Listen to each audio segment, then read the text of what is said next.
आज आपल्याला येणाऱ्या पोलीस भरतीच्या तयारी करणाऱ्या विद्यार्थ्यांसाठी आता पोलीस भरतीचे फॉर्म भरून झालेले आहेत।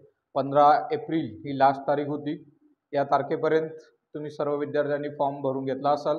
नुसतं फॉर्म भरलं म्हणजे सर्व झालं असं नाही, तर त्यासाठी तुम्हाला तयारी करणं सुद्धा गरजेचं आहे। चांगल्या प्रमाणामध्ये जागे आहेत, तर चांगल्या प्रकारे तुम्ही तयारी करा।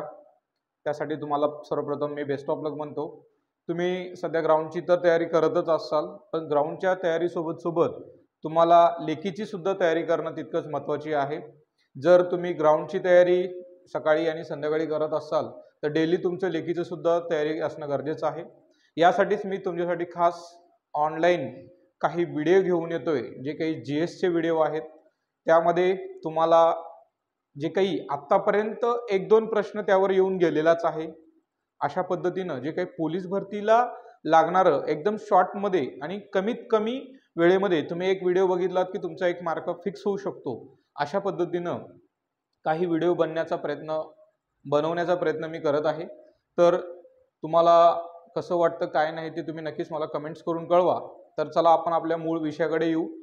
आपण राज्यघटनेतील जो काही टॉपिक आहे तो म्हणजे राष्ट्रपती। राष्ट्रपतीवर तुम्हाला परीक्षेमध्ये एक प्रश्न विचारला जातो। राष्ट्रपती कलम कितीमध्ये आहे? तर राष्ट्रपती सर्वात प्रथम आपण जाऊया, भारतीय राज्यघटनेतील भाग कितीमध्ये आहे?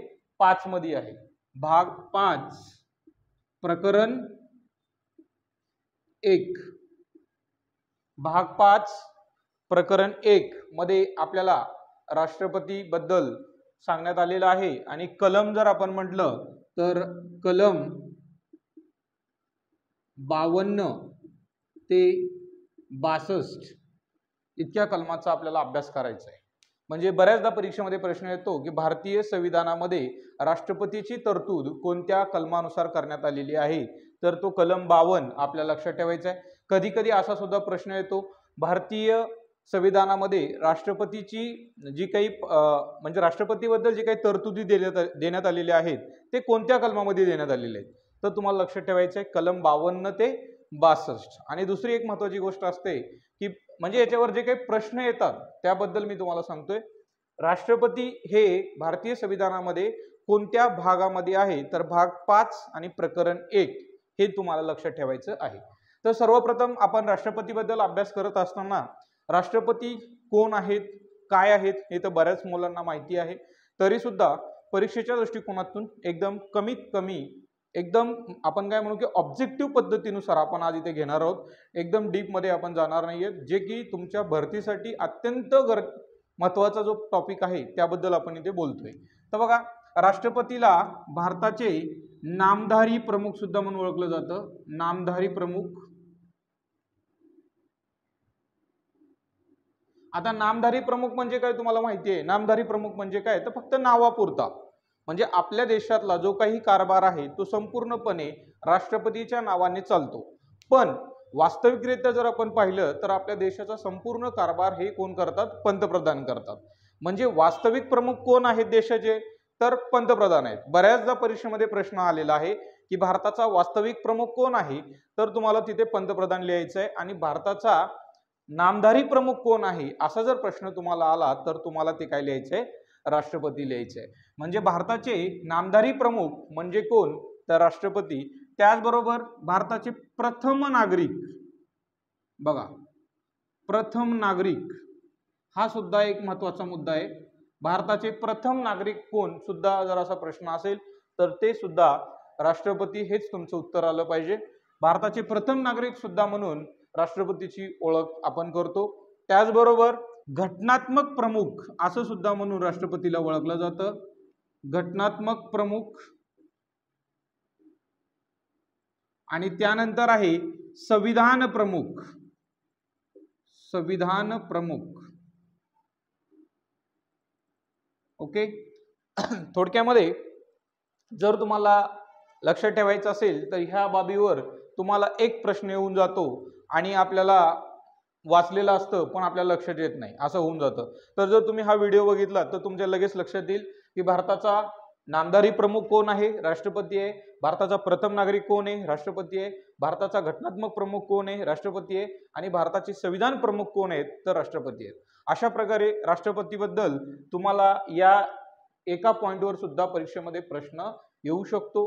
त्यासाठी हे तुम्हाला माहिती असणं गरजेचं आहे. आता याच्यानंतर आपण एका भागावर आपण म्हणजे एका कलमाचा आपण अभ्यास करूया. कलम 52 नुसार आपण जाऊया. कलम 52.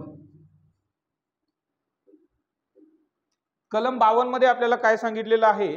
तर भारत या देशासाठी राष्ट्रपती पदाची तरतूद,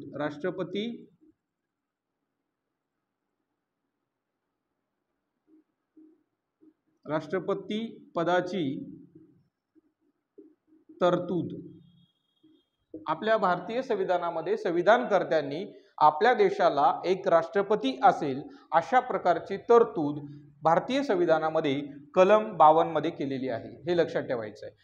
भारताचा एक राष्ट्रपती असेल अशा प्रकारची तरतूद कशामध्ये आहे? कलम 52 मध्ये आहे. हे तुम्हाला लक्षातच ठेवायचं आहे. कलम 52 तुमच्या डोळ्याच्या समोर लगेचच आलं पाहिजे की भारताला एक राष्ट्रपती असेल अशा प्रकारची तरतूद आपल्या भारतीय संविधानामध्ये करण्यात आलेली आहे. हे तुम्हाला लगेचच लक्षात ठेवायचं आहे. त्यानंतर आहे कलम 53. कलम 53 मधला एक कार्यकारी प्रमुख बघा, राष्ट्रपतीला ज्याप्रमाणे नामधारी प्रमुख, प्रथम नागरिक, घटनात्मक प्रमुख, संविधान प्रमुख म्हटलं जातं, तसंच राष्ट्रपतीला कार्यकारी प्रमुख म्हणून सुद्धा ओळखलं जातं. त्यानंतर कलम 53 मध्ये 2 म्हणजे काय? तिन्ही दलाचे सरसेनापती, तिन्ही दलाचे सरसेनापती. आतापर्यंत बऱ्याचदा परीक्षेमध्ये हा प्रश्न आलेला आहे. भारतीय तिन्ही दलाच्या सरसेनापतीला काय म्हणून ओळखलं जातं? तर ते तुम्हाला लक्षात ठेवायचे. राष्ट्रपती, तिन्ही दल तुम्हाला माहिती आहेत, भूदल, वायुदल, हे जे काय आपले तिन्ही दल आहेत, नौदल, ह्या तिन्ही दलाचे सरसेनापती म्हणून राष्ट्रपतीला ओळखलं जातं. हा तुमचा एक ऑब्जेक्टिव्ह प्रश्न लगेचच तुमच्या डोळ्यासमोर आला पाहिजे. तर कलम 53(1) तुम्हाला काय सांगतं? तर आपल्या देशाचा कार्यकारी प्रमुख कोण आहे? तर ते तुम्हाला लक्षात ठेवायचं आहे. कार्यकारी प्रमुख म्हणून सुद्धा राष्ट्रपतीची ओळख केली जाते. त्याचबरोबर तिन्ही दलाचे सरसेनापती म्हणून सुद्धा कलम 52 मध्ये 2 नुसार राष्ट्रपतीची तरतूद केलेली आहे. हे तुम्हाला लक्षात ठेवायचं आहे. आतापर्यंत परीक्षेमध्ये खूप वेळेस हा प्रश्न आलेला आहे की भारतीय तिन्ही दलाचा सरसेनापती म्हणून असा तुम्हाला प्रश्न विचारला जातो. ऑप्शन तुम्हाला पंतप्रधान, राष्ट्रपती, राज्यपाल, मुख्यमंत्री दिलं जातं. तर तुमचं उत्तर हे राष्ट्रपतीच असलं पाहिजे, हे तुम्हाला इथं लक्षात ठेवायचं आहे. अशा कलम 52 आणि कलम 53 आपलं झालेलं आहे. कलम 54 वर जाऊ आपण. कलम 54 आपल्याला सांगतंय निवडणुकीची पद्धत. निवडणूक पद्धत. आता निवडणुकीची पद्धत कशी आहे? तर थोडक्यामध्ये जर तुम्ही पाहिलं तर पंतप्रधानाची निवडणूक कशी आहे? प्रत्यक्ष आहे. तर राष्ट्रपतीची निवडणुकीची जी पद्धत आहे ती कशी आहे? अप्रत्यक्षपणे आहे. कशी आहे? अप्रत्यक्षपणे. म्हणजे थोडक्यामध्ये अप्रत्यक्ष आणि प्रत्यक्ष हे 2 शब्द कळत असतील तुम्हाला. प्रत्यक्ष म्हणजे काय? की ज्या उमेदवाराला निवडून देण्यासाठी जनता मतदान करते त्याला आपण प्रत्यक्ष निवडणुकीची पद्धत म्हणतो, गुप्त मतदान पद्धत. आणि ज्या निवडणुकीमध्ये उमेदवार म्हणजे जनता ज्याला मतदान करते आणि त्यांच्याकडून निवडून दिलं जातं असे म्हणजे अप्रत्यक्ष. म्हणजे जे काय तर लोकसभेचे जे काही राज्यसभा आणि लोकसभा हे जे संसदेचे 2 सभागृह आहेत ह्यांचे जे काही निर्वाचित सदस्य असतील आणि विधिमंडळाच्या विधानसभेचे निर्वाचित जे काही सदस्य असतील हे सदस्य कोणाच्या निवडणुकीमध्ये भाग घेऊ शकतात? तर राष्ट्रपतीच्या निवडणुकीमध्ये भाग घेऊ शकतात. जनता या निवडणुकीमध्ये भाग घेऊ शकत नाही. म्हणून या निवडणुकीला काय म्हटलं जातं? अप्रत्यक्ष निवडणूक म्हटलं जातं. तुम्हाला लक्षात ठेवायचं आहे राष्ट्रपतीची निवडणुकीची जी पद्धत आहे ती कशी आहे? अप्रत्यक्षपणे आहे. हे तुम्हाला लक्षात ठेवायचं आहे. आता याच्यामध्ये तुम्हाला आणखी एक महत्त्वाचा प्रश्न असतो की राष्ट्रपतीच्या निवडणुकीमध्ये कोण कोण सहभाग घेऊ शकतं? आता राष्ट्रपतीच्या निवडणुकीमध्ये कोण कोण सहभाग घेऊ शकतं? तर संसदेच्या दोन्ही सभागृहातील निर्वाचित सदस्य त्याच्यात सहभाग घेऊ शकतात. जसं की लोकसभा असेल, राज्यसभा असेल, याच्यातले दोन्ही निर्वाचित सदस्य यात भाग घेऊ शकतात. त्यानंतर देशातील जे काही राज्य आहे, राज्यातील विधानसभा आणि विधान परिषद, काही राज्यामध्ये विधान परिषद आहे, काही राज्यामध्ये विधान परिषद नाही, पण सर्व राज्यातील जे काही विधानसभा हे सभागृह आहे, विधानसभा सभागृहातील निर्वाचित सदस्य, अशा प्रकारे या राष्ट्रपतीच्या निवडणुकीमध्ये हे सर्वजण काय करू शकतात, सहभाग घेऊ शकतात. हे तुम्हाला लक्षात ठेवायचं आहे. त्याचबरोबर दिल्ली आणि पॉंडिचेरी, पुदुचेरी पण त्याला म्हणतात, हे जे काही केंद्रशासित प्रदेश आहेत, या केंद्र प्रदेशातील जे काही विधानसभेचे निर्वाचित सदस्य आहेत, हे सुद्धा राष्ट्रपतीच्या निवडणुकीमध्ये भाग घेतात. हे सुद्धा तुम्हाला तेवढंच लक्षात ठेवायचं आहे. ओके. आणि आता तुम्हाला एक प्रश्न आहे की बाबा राष्ट्रपतीच्या निवडणुकीमध्ये कोण कोण भाग घेतं हे कळलं तुम्हाला. कोण कोण भाग घेतं, तर लोकसभा, थोडक्यामध्ये संसदेच्या दोन्ही सभागृहाचे निर्वाचित सदस्य, हा पहिला पॉइंट. आणि दुसरा, राज्यातील जे काही विधानसभा आहे त्या विधानसभेचे निर्वाचित सदस्य, आणि ज्या ठिकाणी आणि 2 केंद्रशासित प्रदेश आहेत जसं दिल्ली आणि पुदुचेरी, या ठिकाणचे सुद्धा निर्वाचित सदस्य या निवडणुकीमध्ये भाग घेऊ शकतात. मग राष्ट्रपतीच्या निवडणुकीमध्ये भाग कोण घेऊ शकत नाही, तर जे काही नामनिर्देशित सदस्य असतात. नामनिर्देशित म्हणजे काय, तर राष्ट्रपतीकडून निवडून दिलेले किंवा राष्ट्रपतीने नेमणूक केलेले जे सदस्य असतात ते सदस्य यांच्या निवडणुकीमध्ये भाग घेऊ शकत नाहीत. हा एक तुम्हाला टॉपिक लक्षात ठेवायचा आहे. जस्टली पोलीस भरतीसाठी जो प्रश्न महत्वाचा आहे तो म्हणजे हा, कलम 54 काय आहे, तर निवडणुकीची पद्धत कशी आहे, तर अप्रत्यक्षपणे आहे. हे तुम्हाला लक्षात ठेवणं गरजेचं आहे. पुढचा जो टॉपिक आहे, पुढचा जो कलम आहे तो म्हणजे कलम 55. आता कलम 55 आपल्याला काय सांगते, तर निवडणुकीची पद्धत.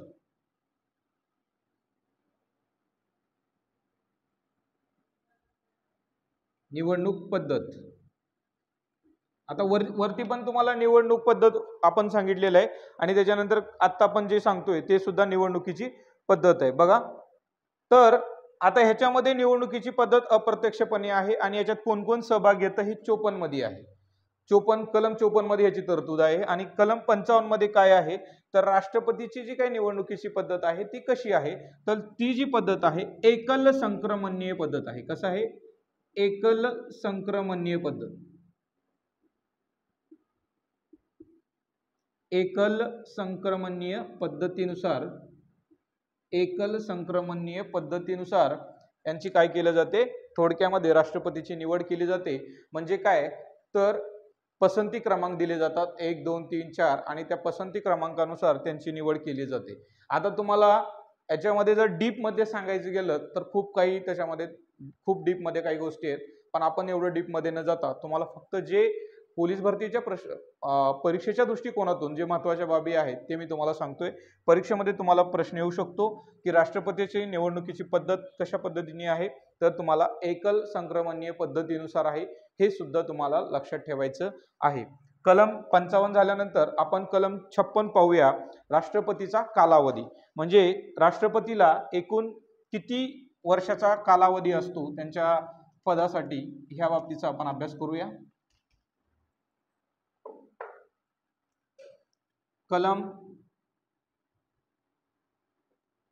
56 कालावधी. कालावधी म्हणजे काळ किती वर्षाचा आहे, तर थोडक्यामध्ये राष्ट्रपतीचा साधारण जर आपण काळ बघितला तर तो किती वर्षाचा आहे, 5 वर्षाचा आहे. म्हणजे राष्ट्रपती एकदा आपल्या पदावर आल्यानंतर साधारणपणे 5 वर्ष ते आपल्या पदावर राहू शकतात. जर त्यांना त्यांच्या पदाच्या वेळेस त्यांना जर वाटलं की आपल्या पदाचा आपल्याला राजीनामा द्यायचा आहे, तर अशा वेळेस ते आपल्या पदाचा राजीनामा सुद्धा देऊ शकतात. हे सुद्धा तुम्हाला लक्षात ठेवायचं आहे. आपल्या पदाचा राजीनामा राष्ट्रपती हे कोणाकडे देतात, उपराष्ट्रपतीकडे देतात. हे सुद्धा तेवढंच महत्त्वाचं आहे, ते तुम्हाला लक्षात ठेवायचं आहे. त्याच्यानंतर कलम 56 तुम्हाला समजलं कालावधी किती वर्षाचा आहे. त्याच्यानंतर आहे कलम 57. कलम 57 मध्ये काय आहे, पुनर्नेमणुकीस पात्र. पुनर्नेमणुकीस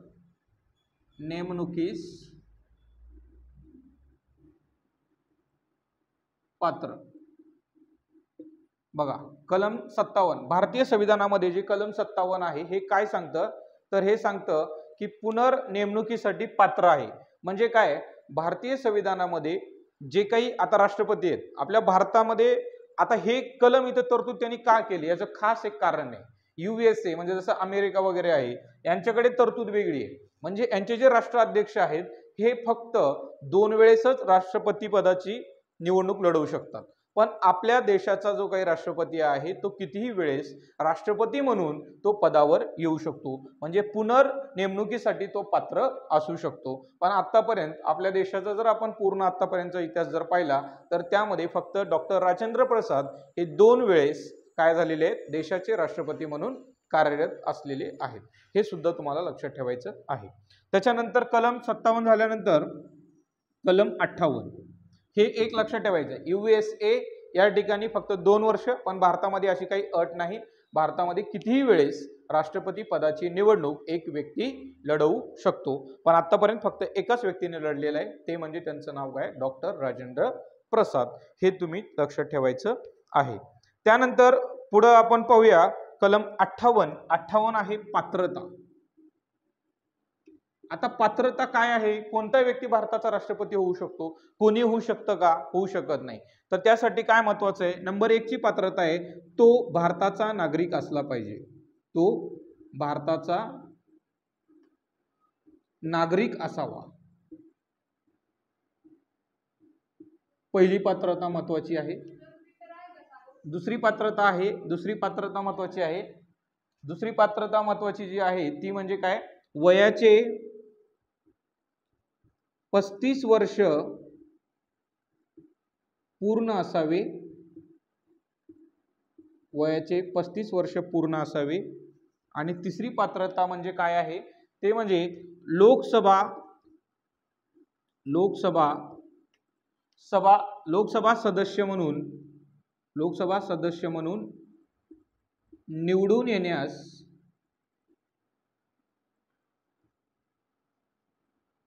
पात्र असावे. आणि चौथी पात्रता आहे, आता हे 3 पात्रता सगळ्यात महत्वाचे आहेत आणि जे पोलीस भरतीला परीक्षेत आतापर्यंत विचारलेले प्रश्न याच्यावर आहेत. त्याच्यामध्ये सगळ्यात महत्वाचा जो आहे तो म्हणजे हा आहे. हा तुम्हाला एकदम ॲक्युरेट लक्षात ठेवायचा आहे की भारताचे राष्ट्रपती होण्यासाठी वयाची पात्रता किती असते, असा प्रश्न आतापर्यंत परीक्षेत खूप वेळेस आलेला आहे. तर लक्षात ठेवायचं आहे 35 वर्ष. भारताचा जर राष्ट्रपती व्हायचा असेल तर वयाचे 35 वर्ष पूर्ण असणं गरजेचं आहे. भारताचा नागरिक असावा ह्याची काही पात्रता तुम्हाला विचारली जाणार नाही, कारण हे तुम्हाला सगळ्यांनाच माहिती आहे. पण हे तुम्हाला लक्षात ठेवण्यासारखं आहे आणि हे इथेच तुमचा प्रश्न असतो. तर वयाचे 35 वर्ष पूर्ण असणारा व्यक्तीच भारताचा राष्ट्रपती होऊ शकतो, हा महत्वाचा एक विषय आहे. आणि लोकसभा सदस्य म्हणून निवडून येण्यासाठी तो पात्रता असली पाहिजे. ह्या सगळ्यात महत्वाच्या पात्रता आहेत आणि भारतीय संविधानामध्ये याची तरतूद कलम 58 मध्ये करण्यात आलेली आहे. आता त्याच्यानंतर आहे कलम 58 च्या नंतर पुढचा आपण भाग घेतोय ते म्हणजे कलम 59 पदाची शर्ती. कलम 59 मध्ये पदाची शर्ती. आता पदाची शर्ती म्हणजे काय, तर कलम 59 मध्ये कोणत्याही सभागृहाचा ज्यावेळेस एखादा व्यक्ती भारताचा राष्ट्रपती म्हणून निवडून येतो तेव्हा तो कोणत्याही सभागृहाचा सदस्य नसावा किंवा कोणत्याही सार्वजनिक किंवा कुठल्याही शासकीय नोकरीचा तो काय घेणार नाही, लाभ घेणार नाही. अशा प्रकारची काही शर्ती, काही अटी आपल्याला कलम 59 मध्ये देण्यात आलेले आहेत. बघा, आपण पंतप्रधानावर टीका करू शकतो पण आपण राष्ट्रपतीवर टीका करू शकत नाही, कारण राष्ट्रपती हा देशाचा प्रथम नागरिक असतो आणि राष्ट्रपतीला काही शर्ती आणि काही अटी दिलेल्या आहेत. त्या अटीची आणि काही शर्तीची पूर्तता त्यांना करावी लागते. त्याच्यामध्ये मी तुम्हाला काही सांगितलेल्या अटी म्हणजे पहिल्यात सगळ्यात महत्त्वाचं कोणत्याही सभागृहाचा सदस्य नसावा. दुसरे कोणत्याही अन्य जे काही लाभ आहेत त्याचे पद धारण करणारा नसावा.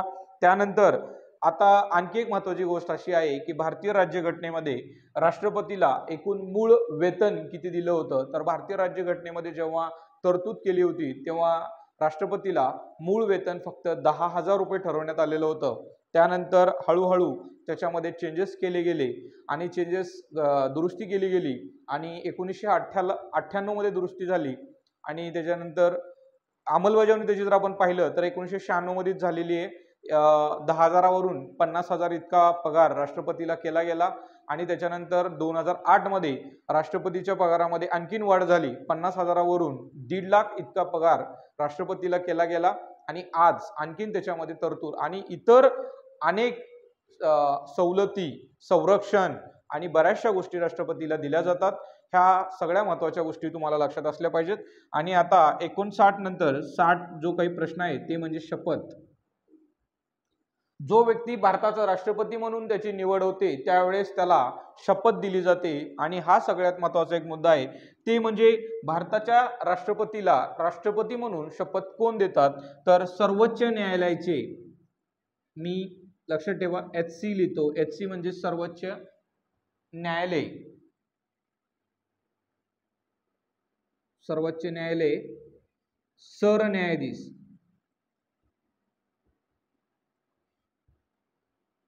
बघा सगळ्यात महत्त्वाचा हा मुद्दा आहे। SC म्हणजे सर्वोच्च न्यायालय, HC म्हणजे उच्च न्यायालय, हे शॉर्ट फॉर्म मध्ये मी लिहिलेलं आहे।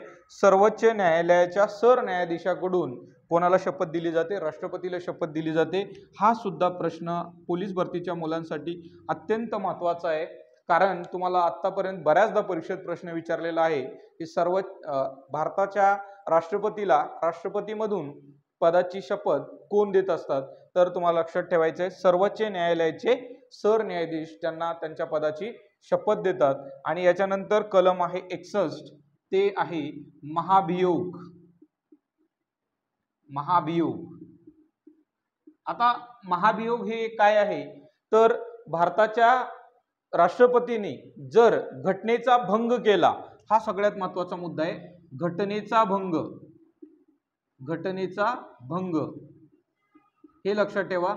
जर भारताच्या सर्वोच्च न्यायालयाने जर घटनेचा भंग केला असेल तरच त्यांच्यावर महाभियोग ही प्रक्रिया लागू केली जाते आणि ही महाभियोग प्रक्रिया एक महत्त्वाची प्रक्रिया आहे आणि या प्रक्रियेनुसारच राष्ट्रपतीला त्यांच्या पदावरून काय करता येतं, दूर करता येतं। तर हे सुद्धा तुम्हाला लक्षात ठेवायचं आहे की कलम कितीनुसार राष्ट्रपतीला त्यांच्या पदावरून दूर करता येतं, तर कलम 61 नुसार किंवा कोणत्या प्रक्रियेनुसार राष्ट्रपतीला त्यांच्या पदावरून दूर करता येतं, तर महाभियोग प्रक्रियेनुसार राष्ट्रपतीला त्यांच्या पदावरून दूर करता येतं। हे सुद्धा तुम्हाला लक्षात ठेवायचं आहे। आणि शेवटचा जो आहे तो म्हणजे कलम 62 पदावधी। पदावधी म्हणजे काय, तर राष्ट्रपतीने जर राजीनामा दिला असेल किंवा त्यांचा मृत्यू झाला असेल किंवा त्यांची पदच्युती झाली असेल किंवा इतर काही कारण असतील, तर अशा कारणाच्या वेळेस राष्ट्रपती जर पद रिक्त असेल तर यावेळेस भारताचे उपराष्ट्रपती राष्ट्रपती म्हणून काय करत असतात, काम करत असतात। आणि ज्या वेळेस भारताचे उपराष्ट्रपती पण कामावर नसतील तर त्यावेळेस भारताचे सरन्यायाधीश हे राष्ट्रपती म्हणून काम करत असतात। जर राष्ट्रपती पण नसतील, उपराष्ट्रपती पण नसतील आणि सरन्यायाधीश पण असतील, हे तिघही जर पिकनिकला गेले असतील तर मग नेमकं कोण काम करणार, असा सुद्धा प्रश्न आपल्याला पडतो। तर तुम्ही त्याचं मला कमेंट्स करून उत्तर कळवा की नेमकं त्या ठिकाणी कोण काम करतं।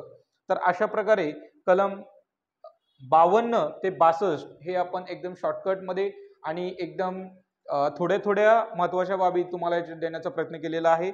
याच्यामध्ये जर आपण पाहिलं तर खूप डीपमध्ये याच्यावर माहिती आहे, कारण हा जो आपण एकदम छोटासा व्हिडिओ बनवलेला आहे, पण याचा जर तुम्ही आणखीन अभ्यास पाहिला तर राष्ट्रपतीवर साधारणतः तुम्हाला 2 तासाच्या वरती सुद्धा आपण व्हिडिओ बनवू शकतो किंवा सांगू शकतो, कारण याच्यामध्ये खूप सारी माहिती आहे। पण आपल्याला जे परीक्षेच्या दृष्टिकोनातून महत्त्वाचं आहे, पोलीस भरतीला जे इम्पॉर्टंट क्वेश्चन येतात त्यामध्ये तुम्हाला मी ते सांगितलेले आहेत। राष्ट्रपती, प्रथम नागरिक असतील, ह्या सगळ्या गोष्टी तुम्हाला दिलेल्या आहेत। जे तुम्हाला महत्त्वाचे पॉईंट्स आहेत तिथे टीका करून दिलेले आहेत। आपण हळूहळू दररोज GS चे एक व्हिडिओ अपलोड करत आहोत।